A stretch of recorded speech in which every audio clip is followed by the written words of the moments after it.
Você precisa chegar num lugar. Então a qualidade da informação tem que ser melhor. Por isso que eu não dormi bem hoje. Só acordei super cedo para revisar coisas, para que vocês não percam nada. Conservador documental. O que é isso aí? Toda escritura faz um OBS. Um OBS bem grande. O que é o OBS? OBS, observação. Bem grande. Nas minutas das escrituras, no modelo, você tem que se referir a documento. Quando você se referir a algum documento, vamos lembrar que declarações positivas se prova. Declarações negativas apenas se declaram. Difícil fazer prova negativa. Muitas vezes você consegue fazer prova negativa. Mas, sempre que possível, quando você se referir a algum tipo de documento, você vai colocar logo adiante, o qual fica arquivado nestas notas no classificador próprio. Entenderam ou não? Se referiu a um compromisso de compra e venda. Então, eu estou celebrando uma compra e venda decorrente de compromisso de compra e venda. Aí você vai abrir um tópico do compromisso de compra e venda. Nos termos do compromisso de compra e venda, celebrado em tal data, assim, assim, assim, pelo preço de tantos R$1.000, as partes comprometeram, o qual, cuja original, cuja cópia autenticada, fica arquivada. Ah, eu posso arquivar uma cópia simples? Não! Não pode. Por que não pode, coisa rica? Porque amanhã você vai expedir a porra de uma certidão. E a cópia é simples. Entenderam? Entenderam ou não? Cópia arquivada é original ou cópia autenticada. Ficou claro, tio?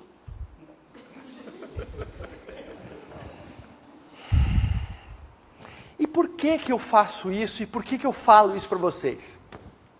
Porque eu presto assessoria para cartório.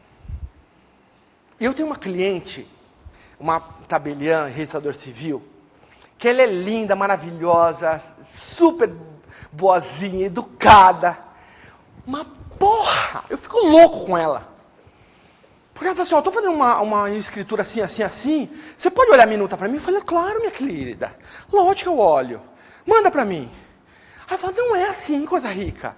Você tem que arquivar o raio do documento. Ah, mas eu posso pegar um documento, tirar cópia e eu autenticar e carimbar sem selo? Eu falei, cacete.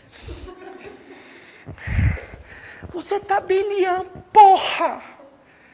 Quais são... Aí, entendeu o problema? Ela me irrita. Aí eu falo assim, agora a gente vai abrir um tópico no nosso dia. Aí eu faço um e-mail para ela e falo assim, quais são os requisitos da autenticação de documento? Ponto. Me responde. Vai buscar informação. Então, o que acontece? Você tem que pensar como ser tabelião. O pensamento do tabelião é totalmente diferente do registrador. Totalmente. Por quê?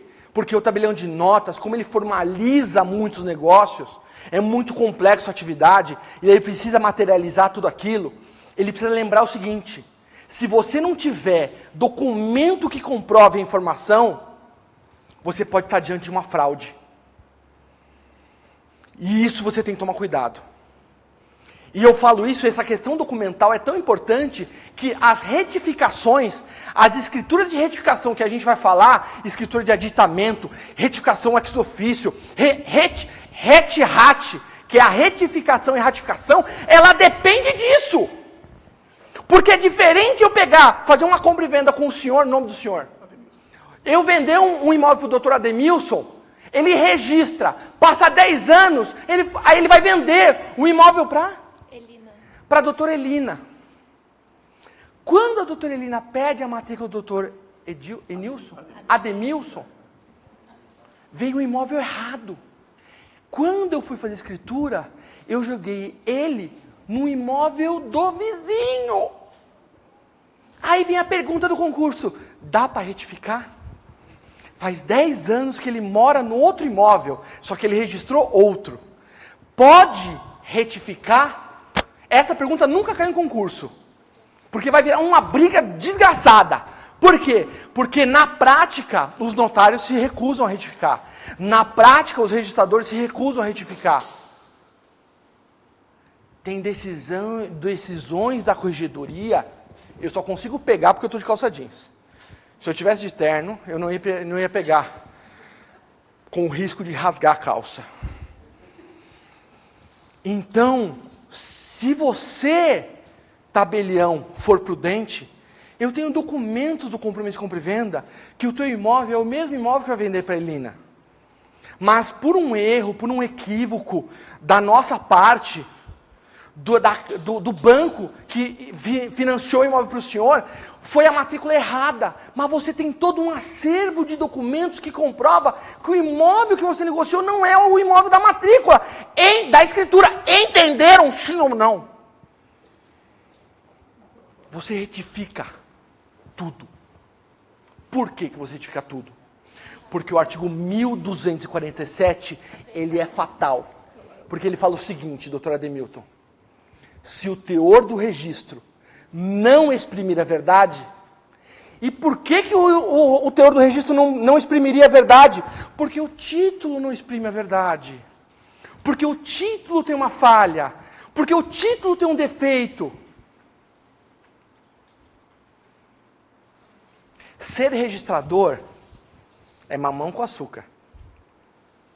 Ser tabelião, o bicho pega. Por isso que quando ela me contratou, essa minha querida amiga, ela me contratou, aí a gente fala assim, como eu não tenho muito movimento no cartório, vamos fazer o seguinte, a cada 15 dias, 10 dias, você me manda um caso concreto para eu poder ter movimento, para eu estudar, para a gente simular situações reais, entenderam ou não? Aí eu mandei, durante 10 casos concretos eu mandei para ela, 10 exercícios. Teve um que ela não me entregou até hoje, faz um ano. Que ela falou, não sei fazer. Não sei resolver isso aqui. E isso é o dia a dia do tabelião. Mas o tabelião não tem um ano para responder a questão. É na hora. Ou você sabe ou você não sabe. E se você sabe, ou pensa que sabe, ferrou. Porque você vai fazer errado. Por isso que é muito engraçado, né? O desembargador Ricardo Dipp, um dia ele fez um comentário muito interessante. A gente estava conversando num evento, e ele falou, a atividade do tabelião de notas é uma atividade muito complicada. Eu estudo sobre isso, mas olha, eu nunca seria tabelião de notas. Porque é difícil. Muito. Mas é por isso que a gente tem que estudar. E essa característica de conservador documental, você vai tudo colocar nos classificadores. O documento fica arquivado nessas notas, no pasta tal, no classificador próprio. Ponto, acabou. Ficou claro sim ou não? E tem um monte de documento para arquivar, hein? Na minuta de vocês vai ter que ter um monte de citação, de remissão sobre esse assunto. Fala, doutora. Tem que colocar sempre só o classificador próprio, ou eu coloco, se eu achar no código de normas, o livre efetivo? Aí se você tiver o livre efetivo, você vai colocar. Classificador próprio para procuração. Coloca lá, que é obrigatório. Classificador próprio para ITBI. Vai colocar lá. Classificador próprio para contrato social. Vai colocar lá. Você entendeu? Quando a gente fala classificador próprio, é evidente que a informação ela vai ter que ser adequada à realidade do seu código de normas. Tudo bem? Ficou claro, sim ou não? O que é importante é criar o pensamento. Então, nós criamos 4 pensamentos fundamentais. O tabelião de notas é informativo, conservador, autenticador e um profissional imparcial. Tudo bem? Vamos em frente? Princípio da juridicidade. Por que o tabelião de notas trabalha com essa principiologia? Diferente da atividade registral. Porque lá no registro, você trabalha com o princípio da legalidade. Aqui, juridicidade. Por quê? Porque o tabelião, na interpretação da norma, ele tem que se basear em quê? Na autonomia privada. Tudo que não for proibido é permitido. Consequentemente, no momento que você for formalizar a manifestação da vontade, abre um universo para você. Então, por que não cai nota de recusa em tabelionato de notas, como peça prática? Porque vai ser difícil o tabelião negar alguma coisa, né? Ele sempre vai ter que dar um ajuste. Vamos dar um exemplo? Vamos dar um exemplo?